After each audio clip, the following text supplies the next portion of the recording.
اللهم صل وسلم على نبينا محمد وعلى آله. السلام عليكم أحباباتي، أهلا بكم.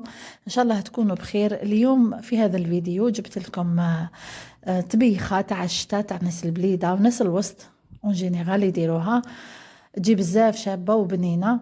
طلبتها مني واحدة الأخت وأنا إن شاء الله نكون عند حسن ظن الجميع. باش نديروا هذا الطبيخة عندنا الخضرة تاع الشتا اللي راح نكتشفوها أثناء إضافة المقادير، لخاطر القائمة طويلة وتجي بزاف بنينة. في طنجرة حطيت راس نتاع الثوم، راس كبير تاع الثوم مع الهريسة اللي كنت خدمتها في الدار. رايحة نخلي لكم الرابط في صندوق الوصف. والدرسة ثاني خدمتها في الدار، الدرسة تاع العكري، وخليتهم يتقلاو شوية مع شوية ملح حسب الذوق. خليتهم كي تقلاو. كنت نقيت السلق، غسلته مليح بالملح وبالخل وبالماء وشللته مليح وقطعته رقيق ودرته في هذيك التقلية باش يتشرب. هنا كاين اخوات اللي يغليوه وحده باش يديروه. انا لا انا نغسلو مليح مليح ونقطعو ونديرو يتشرب في هذيك التقلية. غطيت على السلق، خليته حتى شوية يذبل باش نعاود نولي ليه. السلق تاعي راهو ذبال كيما راكم تشوفوا، كيما يتبان في الصورة.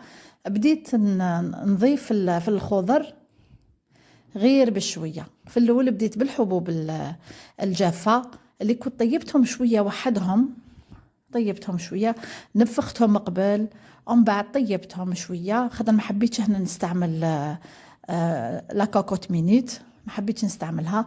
بديت نهبط في الخضر. نزلت الحبوب الجافة، اللوبيا مع الفول، ونسقم الوجه. ومن بعد زدت البسباس وسقمت الوجه. ومن بعد زدت حبيبات التعلفت وحبيبات الزرودية ثاني ونسقم الوجه، نمشيها كامل على الوجه بالمغيرفة كيما راهي تبان في الصورة. وزدت بطاطا التلفاس والبطاطا والقزبر وغطيت عليها.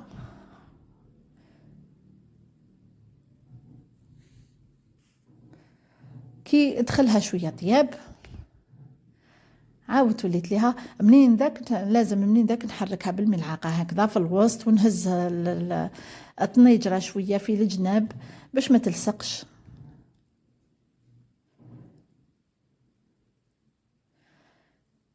كما قلت لكم هذا الطبيخة طلبتها مني واحدة الأخت واني لبيت لها الطلب. ان شاء الله نكون عند حسن الظن.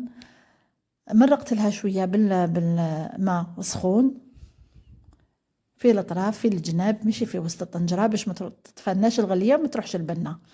عاود غطيت عليها، وفي الاخير زدت لها من فوق الكرنب مقطع رقيق.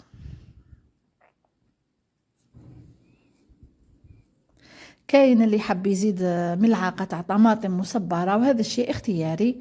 اللي تحب دير ملعقة تاع طماطم مصبرة دير. انا ما درت لهاش، انا عندي الدرسه شابه والهريسه شابه اللي درتهم في الدار. نخلي لكم ان شاء الله الرابط في صندوق الوصف. درت لهم هنايا في الوجه القزبر مقطع رقيق، قزبر والنعناع. النعناع اللي يجي مع القزبر هذاك يكفي، هذيك الشطيبه بزاف. وغطيت عليها وخليتها طيب. كنت غسلت البرغل، زدت درتو من الفوق وسقمت الوجه. وليت حابه دير الروز، لا الروز لازم يكون طايب من قبل شويه، نص طياب، باش ديريه من الفوق، تصفيه وديريه من الفوق. انا نفضل البرغل غسلته مليح وقطرته ودرته من الفوق، وزدت له القزبر. وفي الاخير زدت له البهارات. عندي مغرفه تاع الكرويه وشويه تاع زريعه القزبر من الفوق، ما كثرتش. كاين اللي ما يديرش الكرويه، الناس المديه يديروا الكرويه، وانا كليتها وعجبتني عندهم. من هذاك الوقت وليت نديرها بالكرويه وزريعه القزبر، تجي بزاف بنينه. عاود غطيت عليها وخليتها حتى تشرب ماها. جات تشهي وجات بزاف بنينه وقديمه ومعروفة عندنا في البليدة، واللي ما يعرفهاش يتعلم. نتمنى ان شاء الله يكون الفيديو عجبكم وما يكونش ممل. بقيت منين ذاك نفقدها بالمغيرفة، لخاطر هذا الكيفية للناس اللي ما يعرفوش من مناطق واحدة أخرى بتحبش الماء بزاف، الماء غير قليل، لازم نفقدها بالملعقة. منين ذاك نهز لها الجوانب وندخل الملعقة في الوسط ونهزها في الوسط ونرفد الطنجرة وثاني نهزها باش ما تلصقليش.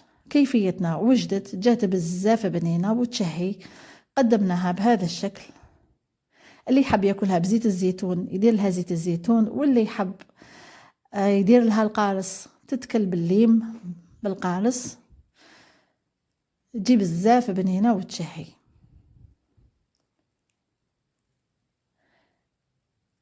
وصحية.